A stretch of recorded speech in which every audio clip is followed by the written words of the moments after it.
Hi, Tracy Lewis from Stuff and Things. Today I want to talk about storage of my colored cardstock, the non-patterned cardstock. I had never really organized my previous box of colored cardstock beyond having a big box full of them all cut down. Most of them was bootleg style from Michael's that I had got on sale. And I did have a few pieces of cardstock from Stampin' Up, but I would have to color match using my color swatches. So thanks to Shannon Cole, my Supreme Team Leader, who has graciously got me restarted on my cardstock supply, I now have every color, a small inventory of every color, as well as I took her from her scrap bins, enough to make my card swatch set again. So now that I have the card swatches, I've organized the cardstock. And so these are all the colors. You can see that there's 2 different in colors, 5 colors each for a total of 10, as well as 4 groups of 10. Those are the color groups. So that's a total of 50 colors. So with those 50 colors, I have my team leader is Libby, and she has organized her cardstock in the die cut envelopes that you get when you buy die cuts. And I thought, wow, that's really clever, because when you want to do a color challenge, you just pull out those envelopes for 3 or 5 colors and you're set. And I have to keep my cardstock either under our bed in the full size in a bin, stuffed in a corner, and then I try to keep some cut down cardstock in the tall bins, which I've already reordered. So I'm going to show you my version of Libby's storage. I'm going to try it out. We're not in a trailer yet, so this will all have to be tested once we're in the trailer.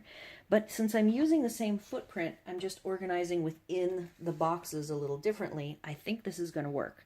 So I went to our storage unit and found that I had not tossed all of these envelopes. These are the die cut envelopes that when you buy a die cut set from Stampin' Up or from Sizzix, you get this type of envelope. There are a couple of different sizes. This is the smallest size, and it's roughly, I think I cut the manila file folder 6 by 5. So it's a little bit bigger than that, but that fits nicely here in this box that I use.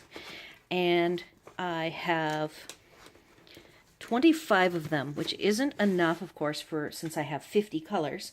That allows me to do 1 color per side, so I have 2 colors per envelope. And I have my new label maker and have labeled every one for each side. And I've color coordinated, rather than by the 4 different color groupings, I've tried to stack them by color type. Some of these older ones that I have, like this is a really old one that had a snap. And so I don't prefer to have the snap, because see, that's going to take up that much space. That's too much space to take up. But this will work in the meantime until I actually get more die cuts. And since I'm replacing a lot of those that were destroyed in the collision, I should be getting enough to replace the odd-sized ones that I have in here. What I've done right now is I have put the label on the opposite side of the opening and closing, because I don't want the labels to have a lot of activity.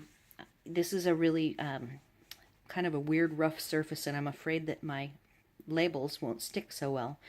So I might have to flip them the other direction. Since I ended up wanting them on the top, I'm okay reading them upside down because I'm standing up most of the time when I'm digging through this pile, but I might end up flipping them the other way. When I pull them out, I look at them like this and it's totally fine. So that is my new organization to try out when we get in our trailer, and I will follow up with this with a report on how it's going. It doesn't seem to me like I'll have enough room in here for all 50 if I had them stacked in 50. So I think having a total of the 25 is going to be a perfect amount, and then having 1 color per side. Now this one actually is pretty fat because I actually cut some cardstock ahead of time before I had this idea in mind. So this is 2 pieces of cardstock cut down to 4 1/4 by 5 1/2 on each side for a total of 4 pieces of cardstock. And you know what? It fits. However, when I start cutting the pieces and want to save the scraps, I think it's going to get too fat. So on the subsequent ones that I'd cut, I only did 1 piece of cardstock cut down for a total of 4 pieces of 4 1/4 by 5 1/2 on each side, a total of 8 pieces of the cut down cardstock. That gives me plenty of room, I believe, for scraps. And since this box isn't full yet, I do have a few pieces of bootleg. This is all bootleg stuff from my mom's. I have envelopes, and I have all of my embossing folders. But I'm only on my second box. Eventually I will use all 5 again, probably in the same manner that I used before. So eventually I will get enough of these folders, the embossing folders, to have them in their own container. And hopefully I will always have enough room in here to keep more bootleg cardstock or specialty cardstock like vellum and such, as well as envelopes. And that is going to be my plan going forward. Thanks for watching.